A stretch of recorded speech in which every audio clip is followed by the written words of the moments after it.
Sean Callahan, Robin Washett were here just steps away from Pinnacle Bank Arena at the Husker Online offices, and it was announced here on Saturday, Nebraska and Fred Hoiberg, Robin, official, and really kind of the worst kept secret for about the last week or so. I think we knew this was coming, but the day has finally come, and wow, I mean, this is, when you talk about just what this means as far as the next step of Nebraska basketball, it's really incredible to think about it. Yeah, it's uncharted waters in a lot of different ways. I mean, this is the first true proven high major winner that Nebraska's hired basically since like the 1940s. And so you're talking about a long, long time of trying to win on the budget. And right now, Nebraska's not winning on a budget. Supported, he's going to make $25 million over 7 years. That averages right around 3.5, and that's going to make him right outside the top 10 nationally as far as coaching salaries, and maybe top 3, top 4, depending on how some of these eventual contract extensions shake out in the Big Ten. So, I mean, Nebraska is putting its money where its mouth is. And, I mean, you got to tip the hat to Bill Moos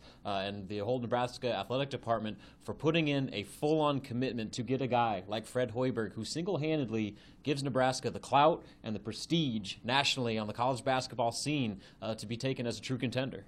And, Robin, there were a lot of schools with quote-unquote football money that had open jobs. Alabama, Arkansas, obviously Nebraska. Why do you think it is Hoiberg? I mean, he probably could have had a number of other places. UCLA still remain open. Why do you think he picked Nebraska of all the things out there? Well, obviously, there's the personal connections there.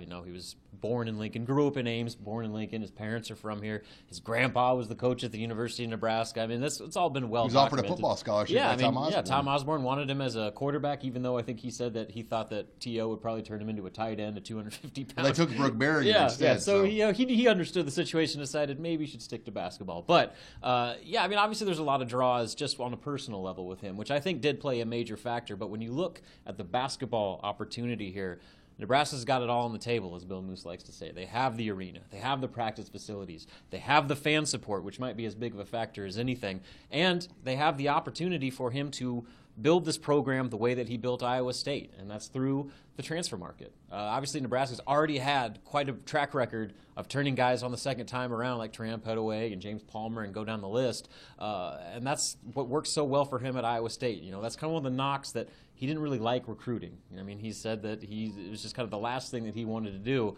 But with the transfer situation, it's a shorter process, and you get guys that are more focused. You don't have to deal with all the politics of talking to AAU coaches, high school coaches, uncles, dads, all that stuff. And so I think that because of Nebraska's situation with the transfer track record it has, the admission standards kind of being what they are, it's easier to get transfer players here.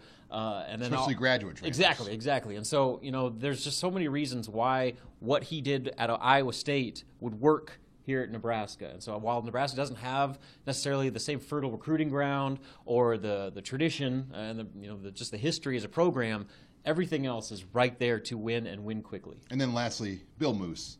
I mean, he's had his critics for whatever reason. I mean, the guy's hired Scott Frost, now Fred Hoiberg. Yeah. It seems like there's been a quiet group of people that have tried to take this guy down for whatever dumb reason. I don't know why. But all he's done is hired two of the best coaches in terms of previous resumes coming into Nebraska in the school's history. So I think Bill Moos deserves a lot of credit for the way he's steered the Nebraska ship despite some of the politics that he's had to navigate himself through here.